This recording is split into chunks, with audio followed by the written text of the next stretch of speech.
S identify the correct sequence ಅಂತ ಹೇಳಿದರೆ of the action potential as it arrives at the axon terminal from the choice given below ಅಂತ. Okay, so ಪ್ರಶ್ನೆ 2025 neural control and coordination chapter ಇಂದ ನಾವು ಮತ್ತೊಂದು ವಿಡಿಯೋನ ಮಾಡ್ತಾ ಇರುವಂತದ್ದು. ಸೊ ಇಲ್ಲಿ ನೀವು ಹೇಳ್ತಾ ಇದ್ದಾರೆ ಏನು ಅಂತಂದ್ರೆ ಆಕ್ಷನ್ ಪೊಟೆನ್ಷಿಯಲ್ ಬಂದಾಗ, ಆಕ್ಷನ್ ಪೊಟೆನ್ಷಿಯಲ್ ಜನರೇಟ್ ಆದಾಗ, ಒಂದು ಎಕ್ಸಾನಿನ ಮೇಲೆ ಬಿದ್ದಾಗ, exon terminal from the choice given below ಏನೆಲ್ಲ ಬದಲಾವಣೆಗಳು ಆಗ್ತಾ ಇದೆ ಅಂತ ನಾವು ಹೇಳ್ಬೇಕಾಗತ್ತೆ. ಸೊ ಮೊದಲನೇದಾಗಿ ಎಕ್ಸಾನ್ ಟರ್ಮಿನಲಿನ ಮೇಲೆ ಸಿನಾಪ್ಟಿಕ್ ವೆಸಿಕಲ್ಸ್ ಅಂತ ಇರುತ್ತವೆ. ಆ ವೆಸಿಕಲ್ಸ್ ಗಳು ನಮಗೆ ಯೂಶುವಲಿ ಒಂದು what you say which will be having chemicals in it.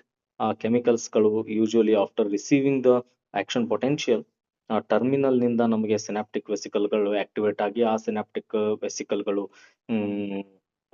ಮುಂದಕ್ಕೆ ಮೂವ್ಮೆಂಟ್ ಆಗುವಂಥದ್ದು. ನೆಕ್ಸ್ಟ್ ಅಲ್ಲಿ ಬರುವಂತಹ ಒಂದು ನ್ಯೂರಾನ್ ಏನಿದೆ, ಪೋಸ್ಟ್ ಸಿನಾಪ್ಟಿಕ್ ನ್ಯೂರಾನ್ಗೆ ಅದು ಮೆಸೇಜ್ ಅನ್ನು ಟ್ರಾನ್ಸ್ಫರ್ ಮಾಡುವಂತಹ ಒಂದು ಮೆಕ್ಯಾನಿಸಮ್ ನಡೆಯುತ್ತೆ. ಸೊ ಆ ಒಂದು ನಿಟ್ಟಿನಲ್ಲಿ ನೋಡೋದಾದ್ರೆ ಎಕ್ಸಾನ್ ಟರ್ಮಿನಲ್ ನಿಂದಾನೇ ಎಲ್ಲವೂ ಶುರು ಆಗ್ತಾ ಇದೆ. ನೆಕ್ಸ್ಟ್ ಬಂದು ಸಿನಾಪ್ಟಿಕ್ ವೆಸಿಕಲ್ಸ್ ಗೆ ನಾವು ಕನೆಕ್ಟ್ ಮಾಡ್ಬೇಕಾಗತ್ತೆ. ಸಿನಾಪ್ಟಿಕ್ ವೆಸಿಕಲ್ಸ್ ಇರುವಂತಹ ಆಪ್ಷನ್ ಬಂದು ಬಿ ಮತ್ತು ಸಿ. ಇದನ್ನ ನಾವು ರಿಮೂವ್ ಮಾಡಬಹುದು ನೇರವಾಗಿ. ಸಿನಾಪ್ಟಿಕಲ್ ವೆಸಿಕಲ್ ನಿಂದ ನಮಗೆ ಮುಂದೆ ಸಿನಾಪ್ಟಿಕ್ ಕ್ಲೆಫ್ಟ್ ಗೆ ಸಿಗ್ನಲ್ ಹೋಗುತ್ತೆ.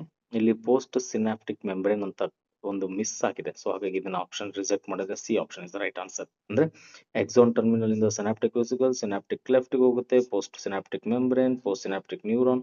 ಸೊ ಈ ರೀತಿ ಏನಂತಂದ್ರೆ signals will arrives. Okay, so option C is the right answer for this question. So ಮುಂದಿನ ಒಂದು ಪ್ರಶ್ನೆ, match the part of the brain given in the list 1 with their function given in the list 2.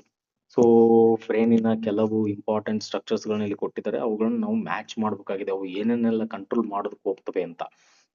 Okay, so ಹಾಗಾದ್ರೆ ಮೊದಲನೇದಾಗಿ ನೋಡೋಣ medulla ಅಬ್ಲಾಂಗೇಟಾದ function ಏನು ಅಂತ. Medulla ಅಬ್ಲಾಂಗೇಟಾ ನಿಮ್ಗೆ ಗೊತ್ತಿರುವ ಹಾಗೆ ನಮ್ಮ ರೆಸ್ಪಿರೇಟರಿ ರಿದಮ್ ಸೆಂಟರ್ ತರ ಕೆಲಸ ಮಾಡುತ್ತೆ. ರೆಸ್ಪಿರೇಷನ್ಗೆ ರಿಲೇಟೆಡ್ ಆಕ್ಟಿವಿಟೀಸ್ ಗಳನ್ನ ಅದು ಕಂಟ್ರೋಲ್ ಮಾಡುತ್ತೆ. ಸೊ ಹಾಗಾಗಿ ನೀವು ರೆಸ್ಪಿರೇಷನ್ ಸಂಬಂಧಪಟ್ಟ ಹಾಗೆ 1 ಅನ್ನ ಆರ್ ಗೆ ಜಾಯಿನ್ ಮಾಡಬಹುದು.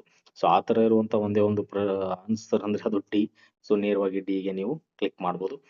ಬಂದು ನೆಕ್ಸ್ಟ್ ಹೈಪೋಥಲಾಮಸ್ ನ ನೀವು ಕಂಪೇರ್ ಮಾಡೋದಾದ್ರೆ ಅದು ಟೆಂಪರೇಚರ್ ಕಂಟ್ರೋಲ್ ಮಾಡೋದಕ್ಕೆ ಅದಕ್ಕೆಲ್ಲ ಹೆಲ್ಪ್ ಮಾಡುತ್ತೆ. ಬಾಡಿ ಟೆಂಪರೇಚರ್ ಅಂತ ಇಲ್ಲಿ ಕೊಟ್ಟಿದ್ದಾರೆ.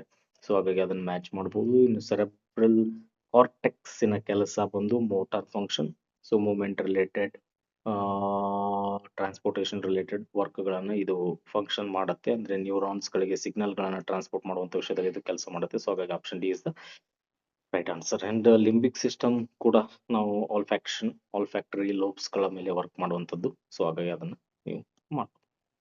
ನೆಕ್ಸ್ಟ್ ಒಂದು ಮುಂದಿನ ಒಂದು ಪ್ರಶ್ನೆ, ಕಾರ್ಪಸ್ ಕೊಲಸಮ್ ಕನೆಕ್ಟ್ಸ್ ದಿ ಅಂತ. ಕಾರ್ಪಸ್ ಕೊಲಸಮ್ ಏನ್ ಮಾಡುತ್ತೆ? ಸೊ ಯೂಶುವಲಿ ಅದು ಒಂದು ಇಂಪಾರ್ಟೆಂಟ್ ಸ್ಟ್ರಕ್ಚರ್ ಆಗಿದೆ. ಕಾರ್ಪಸ್ ಕೊಲಸಮ್ ಏನ್ ಮಾಡುತ್ತೆ ಅಂದ್ರೆ ಎರಡು ನಮ್ಮ ಏನು ಹೆಮಿಸ್ಪಿಯರ್ಸ್ ಗಳಿದೆಯಲ್ಲ, ಆ ಹೆಮಿಸ್ಪಿಯರ್ಸ್ ಗಳ ಮಧ್ಯದ ಜಾಗವನ್ನ ಕಾರ್ಪಸ್ ಕೊಲಸಮ್ ಅಂತ ಕರೀತಾರೆ. ಸೊ ಹಾಗಾಗಿ ಇಟ್ ಕನೆಕ್ಟ್ಸ್ ದಿ ಹೆಮಿಸ್ಪಿಯರ್ಸ್ ಅಂತ. ಸೊ ಹಾಗಾಗಿ ಇಲ್ಲಿ 4 ಆಪ್ಷನ್ಸ್ ಗಳಲ್ಲಿ ಸೆರೆಬ್ರಲಮ್, ಬ್ರೇನೋ ಅಂತ. ಸೊ ಹಾಗಾದ್ರೆ ಆಪ್ಷನ್ ಡಿ 2 ಸೆರೆಬ್ರಲ್ ಹೆಮಿಸ್ಪಿಯರ್ಸ್ ಗಳನ್ನ ಅದು ಕನೆಕ್ಟ್ ಮಾಡುವಂತಹ ಜಾಗ ಕಾರ್ಪಸ್ ಕಲೂಸಮ್.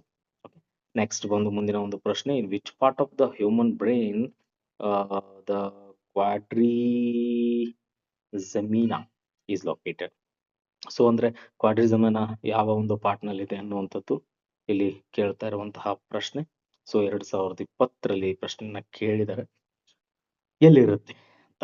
ಸೊ ನಮಗೆ ಸಾಮಾನ್ಯವಾಗಿ ಇದನ್ನ ನೀವು ನೋಡ್ಬೋದು, ಕ್ವಾಡ್ರಿಜೆಮಿನಾ ಮಿಡ್ ಬ್ರೈನಿನ ಒಂದು ಪಾರ್ಟ್ ಆಗಿದೆ. ಸೊ ಹಾಗಾಗಿ option D is the right answer. So NCERT ಅಲ್ಲಿ ನೇರವಾಗಿ ಈ ಸೆಲ್ ಸ್ಟೇಟ್ಮೆಂಟ್ಸ್ ಗಳು ಇರುವಂತದ್ದು, ಇವುಗಳನ್ನ ನೀವು ಒಂದ್ಸರಿ ಕನ್ನಡಿಸ್ಬೇಕಾಗತ್ತೆ. ನೆಕ್ಸ್ಟ್ ಬಂದು ಮುಂದಿನ ಒಂದು ಪ್ರಶ್ನೆ, hypothalamus of the brain is not involve in the function of ಅಂತ.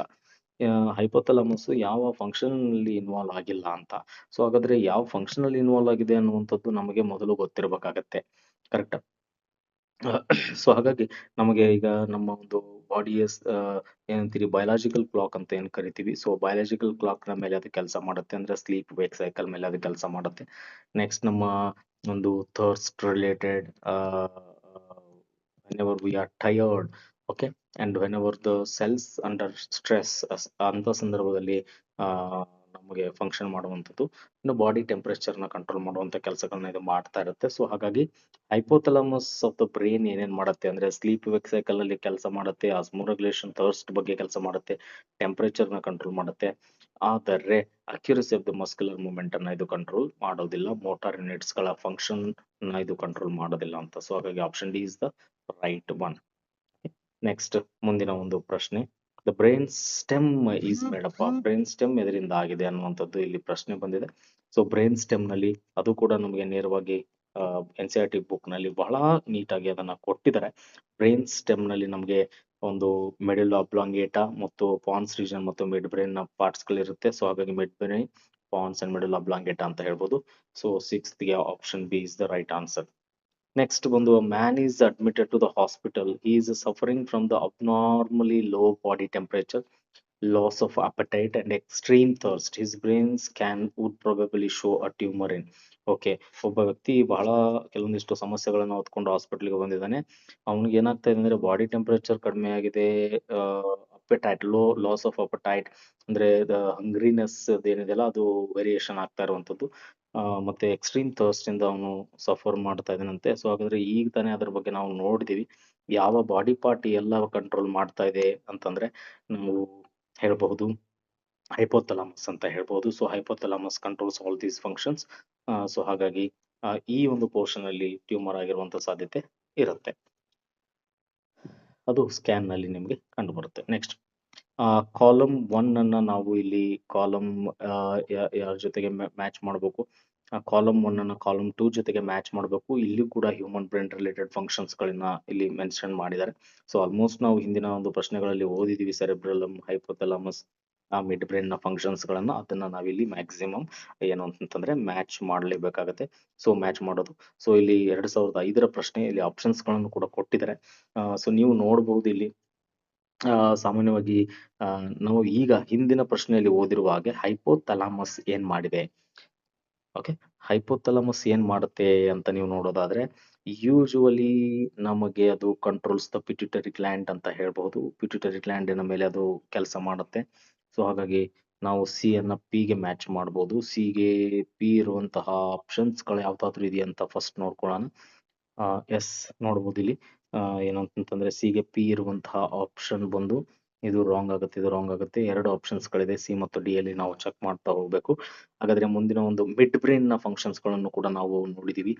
ಸೊ ಮಿಡ್ ಬ್ರೈನ್ ಫಂಕ್ಷನ್ ಅಂತ ಬಂದಾಗ ಅದು ಕೂಡ ಸಾಮಾನ್ಯವಾಗಿ ನಮ್ಮ ಒಂದು ಈ ಒಂದು ಸ್ಪೀಚ್ ಅಂತ ಹಿಯರಿಂಗ್ ಕೆಪಾಸಿಟಿ ಅನ್ನೋದು ಕಂಟ್ರೋಲ್ ಮಾಡ್ತಾ ಇರುತ್ತೆ. ಸೊ ಹಾಗಾಗಿ ಅದನ್ನ ನೀವು ಮ್ಯಾಚ್ ಮಾಡೋದಾದ್ರೆ ಡಿ ಗೆ ಕ್ಯೂ ಇರುವಂತಹ ಆಪ್ಷನ್ಸ್ಗಳು.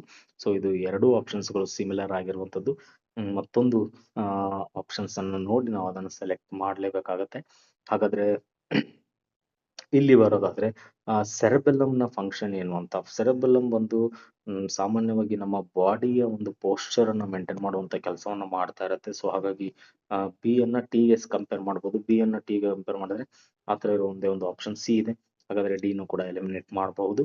ಇನ್ನು ಉಳಿದಾಗೆ ಈ ಒಂದು cerebrum that is a seat of intelligence ಮೆಂಟಿ ಅಂತ ಹೇಳ್ತಾರೆ. ಸೊ ಹಾಗಾಗಿ option C is the right answer. So ಮುಂದಿನ ಒಂದು ಪ್ರಶ್ನೆಯನ್ನ ನೋಡೋಣ. Which part of the human brain controls the breathing movement ಅಂತ. ಸೊ ಅಂದ್ರೆ ರೆಸ್ಪಿರೇಷನ್ ರಿಲೇಟೆಡ್ ಆಕ್ಟಿವಿಟೀಸ್ ನಮ್ಮ ಬಾಡಿಯಲ್ಲಿ ಕಂಟ್ರೋಲ್ ಯಾರು ಮಾಡ್ತಾ ಇದಾರೆ ಅಂತ. ಸೊ ಅದನ್ನು ಕೂಡ ನಾವು ಈಗ ತಾನೇ ಓದಿದೀವಿ, ಹಿಂದಿನ ಒಂದು ಪ್ರಶ್ನೆಯಲ್ಲಿ ಬಂದಿತ್ತು. Medulla oblongata will be controlling all these functions. So this is about the neural control and the coordination chapter. These are very less number of questions we are getting from the these chapters, and that too not on the regular basis. So most probably we may get one or two questions from this chapter also. Hope you people are preparing well. We have very less time to the KCET 2026. We have left with only 3-4 days. So I hope you have to speed up and intensively you have to work on the concepts so that you can achieve more in the upcoming examination. Thank you so much. Have a nice day.